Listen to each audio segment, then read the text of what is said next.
పురుగులు వస్తున్నాయి. ఇంకొక విషయం, ఒక్కొక్క రూమ్లో హాస్టల్స్, ముందుగా హాస్టల్స్ గురించి మాట్లాడదాం అనుకుంటా.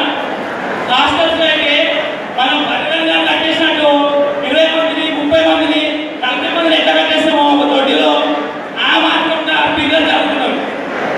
కాంగ్రెస్ గవర్నమెంట్లో ఎడ్యుకేషన్ ఉన్నంత వాల్యూ ఎవరికి లేకుండా తెరాస వచ్చింది, దాన్ని దరిద్రం చేసింది. సీఎం ఇంటికేమో 40 రూమ్లు, 400 మంది చదువుకునే పిల్లలకేమో 10 రూమ్లు. మేము ఇది ఒక్కటే ముఖ్యంగా చేస్తున్నాం.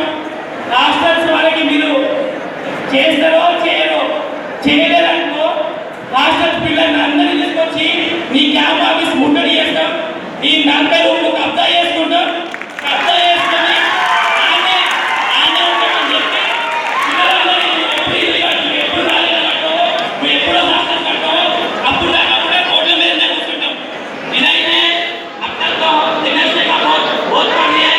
खर्चे देखो आ गया, इलेक्शन रोड पे आ गया, बेटे सीएम या मिनिस्टर तुम्हारे रोड पे जाना नहीं देते और गिरना नहीं देते, तो कुछ होने वाले आ गए हैं।